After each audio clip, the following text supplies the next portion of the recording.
Muita gente pediu e hoje eu vou falar sobre adubação verde. O que é adubo verde? Como que faz uma adubação verde? Para que serve? Se você quer saber um pouco mais sobre esse tema, fica comigo nesse vídeo.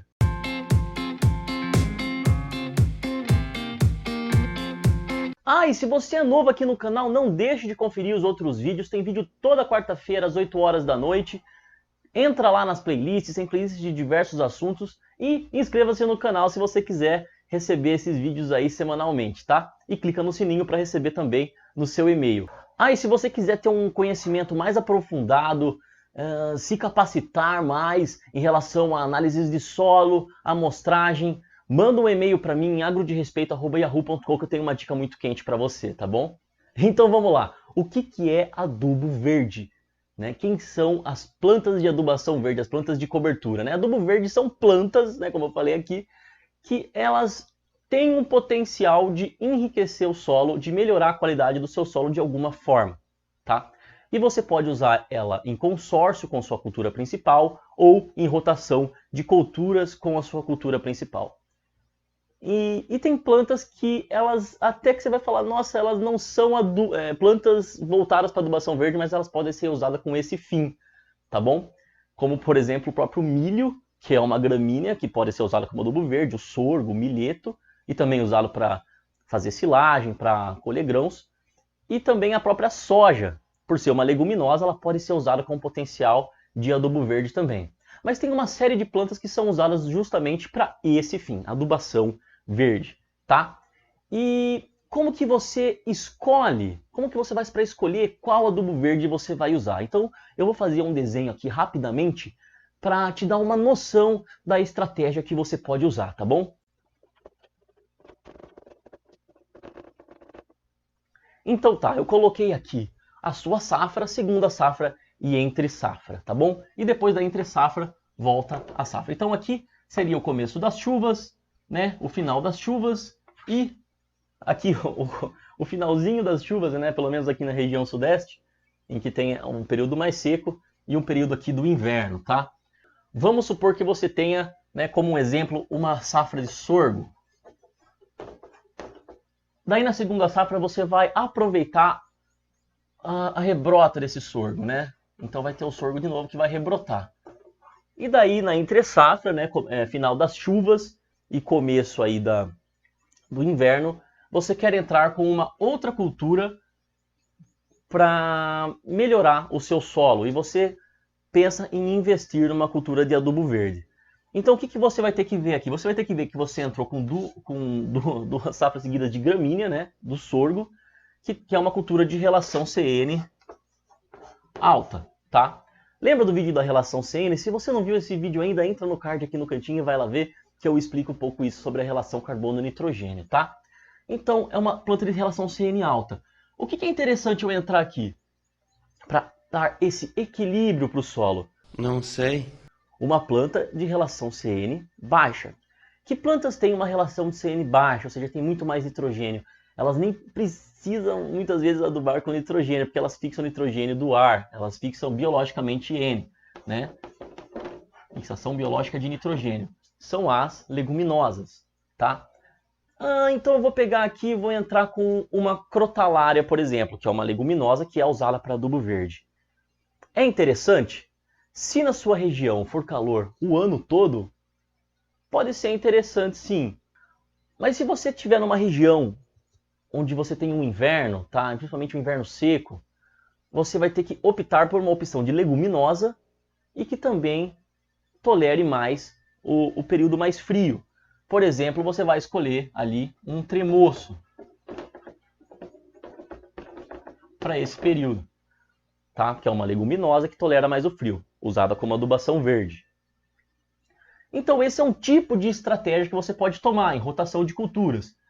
Ou você pode até consorciar. Por exemplo, você vai fazer um sorgo para silagem, é possível você consorciar esse material com Lab-Lab. Na verdade, ele entraria aqui, Pode ser colhido junto com o sorgo e por ser uma leguminosa, ele pode agregar até mais proteína para sua silagem. Então, esses são exemplos de estratégia que você pode usar usando culturas de adubo verde. Outro exemplo, você tem uma estufa, você produz hortaliças. Tá? Depois de um tempo, você sente que aquele solo, você está ali só trabalhando na superfície e você precisa estruturar mais ele, fazer uma reforma, adicionar biomassa na sua área. O que você pode fazer? Entrar como uma gramínea, como adubo verde. Muita gente usa, por exemplo, o próprio milho. Né? Planta milho, depois roça ele, pica ele e incorpora ele no solo, tá? Porque adiciona biomassa, matéria orgânica a seu sistema. Então, a adubação verde não são só tipos de plantas, são formas que você usa, tá?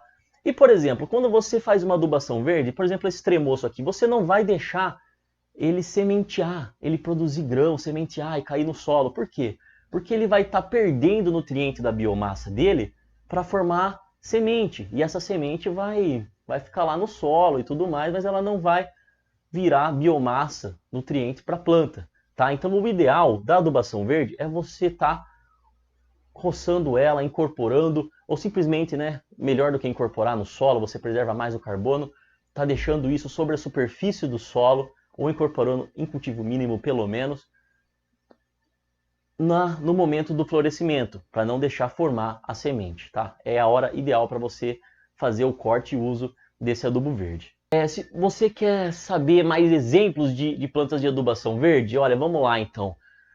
Gramíneas, a própria braquiária pode ser usada como adubo verde em pomares, tá? E até isso é uma outra estratégia que você leva em consideração para adubo verde, se for fazer em pomar de citros ou cafezal, você vai ter que escolher plantas que não tenham porte muito alto para não atrapalhar a pulverização, por exemplo, tá?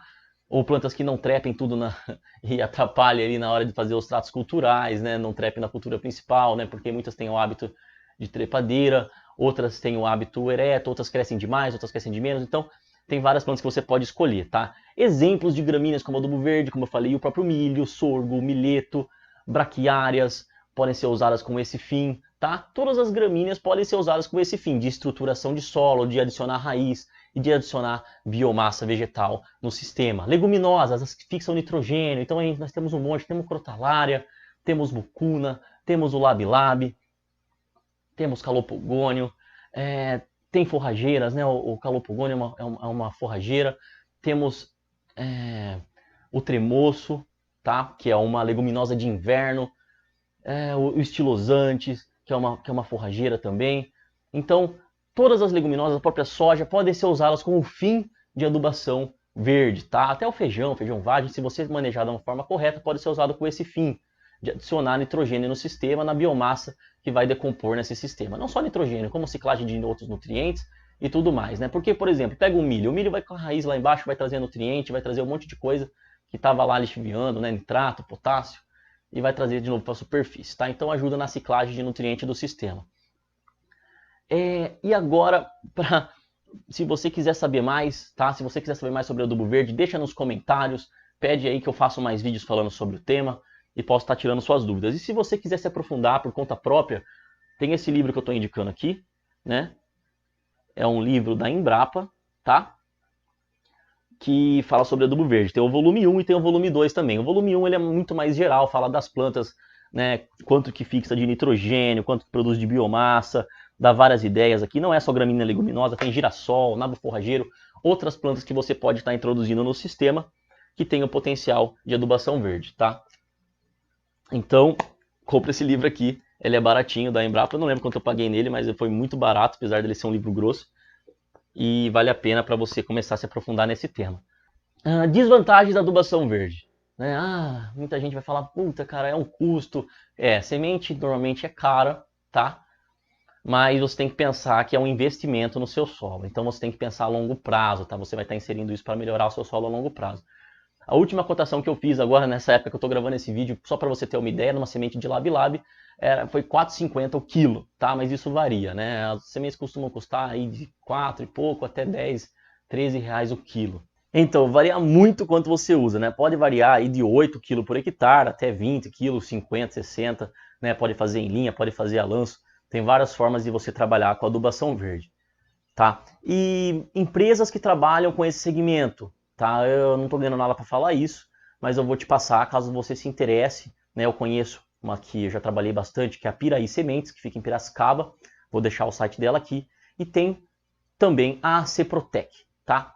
Que também trabalha com sementes de adubação verde.